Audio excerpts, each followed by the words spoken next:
Every day, the United States borrows money because it spends more money than it receives in revenue. The nation's debt is a staggering $14 trillion plus and counting. The U.S. federally authorized debt ceiling, though, is capped at $14.3 trillion, and that means something's got to give. Pennsylvania State University's Farah Bors-Gadar. Well, the debt ceiling is critical because if we're not authorized to borrow and yet we're spending money, then we won't be able to have the money to spend, so we have to cut things. Some of the country's biggest lenders include China, Japan, the United Kingdom, Saudi Arabia, and Germany. If all of a sudden we default, people will get very, very worried. What is the value of the dollar? So the value of the dollar will drop. The value of the dollar will drop. Every import that comes into this country will become much more expensive. Travelers that are going overseas will realize that they have to pay a lot more money. The stock market will get spooked.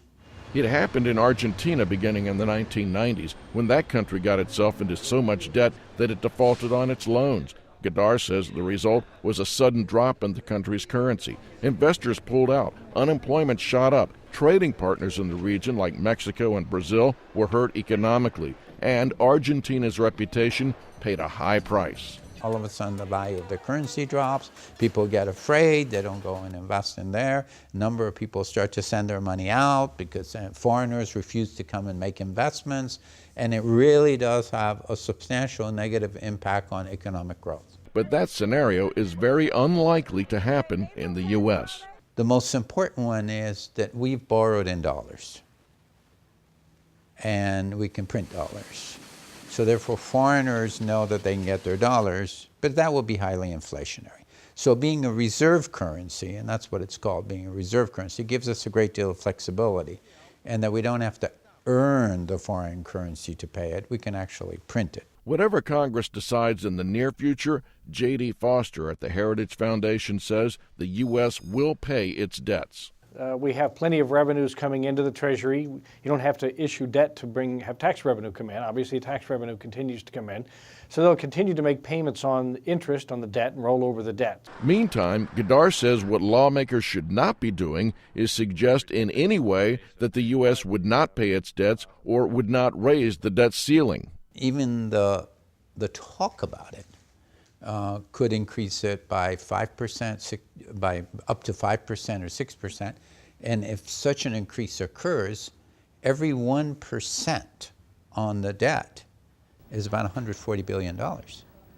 So even this talk of possibly not extending the debt service could be very, very expensive. It's in fact an inappropriate thing to say. In the end, analysts believe the U.S. will raise its debt ceiling.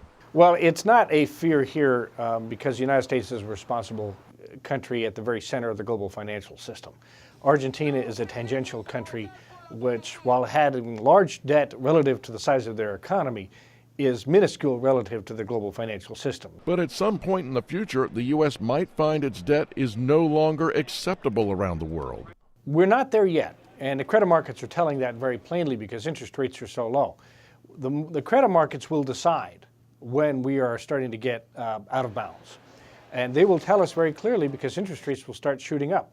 That's what's happened in Greece and Ireland and Portugal. Until the markets lose faith in the ability for the U.S. to control its finances, Foster says the United States will continue to have some of the highest quality debt in the world. I'm Philip Alexiou, VOA News.